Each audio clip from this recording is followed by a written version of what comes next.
The first thing I want to tell you is that you are not a policy person.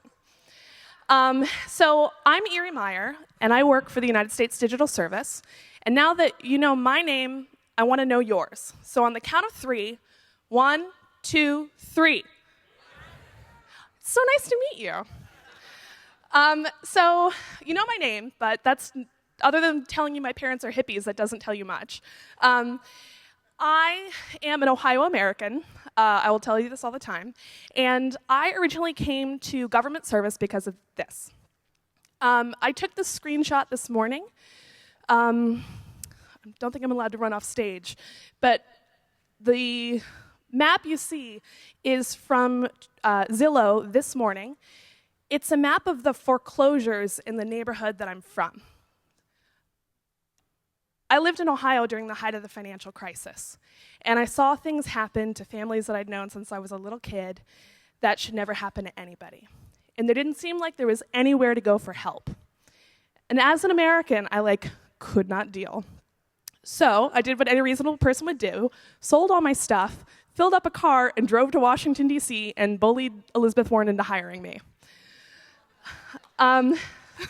USA. So I want to know who you are. It's a little bit hard to see, but please raise your hand if you're on the tech side of things. USA. Raise your hand if you're on the design side of things. Love you guys. Raise your hand if you're on the policy side of things. Oh, thanks. And raise your hand if this has nothing to do with your job, but you're just sort of obsessed with making things better. I love you people. I love you. So you know a little bit about me. We know a little bit about you.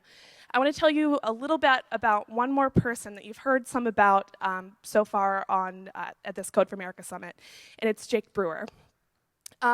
Jake posted this message on Facebook exactly 2 years ago today.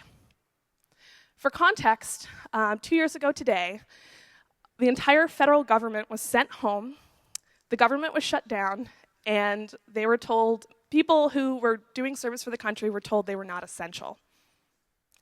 I did not feel good that day. Jake Brewer, on the other hand, posted a note about how things actually change in government and why things actually work like they do. And then he ended it with a call to action.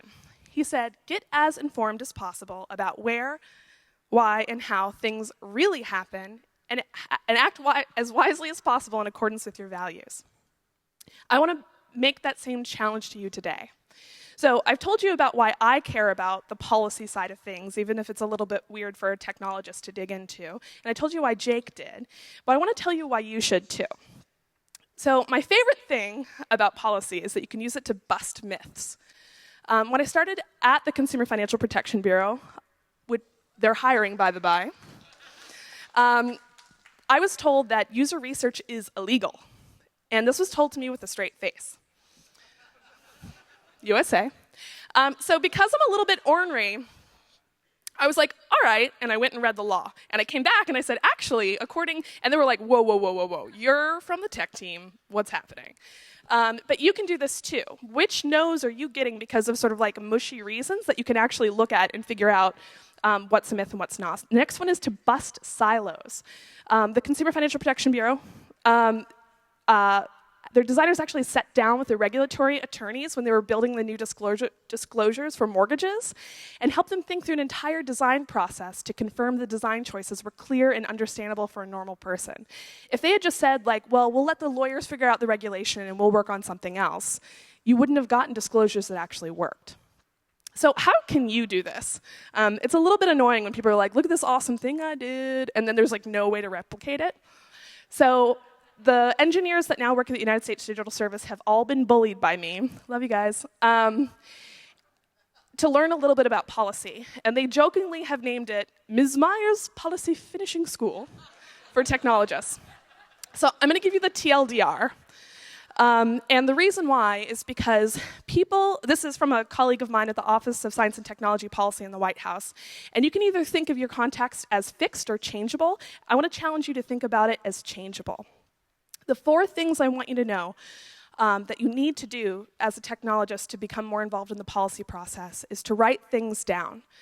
That's intimidating when you, like, who writes a regulation? Like, how does a law become this way? Who decided that user research was illegal? But just write things down in plain language, things that you wish were different about the context in which you work.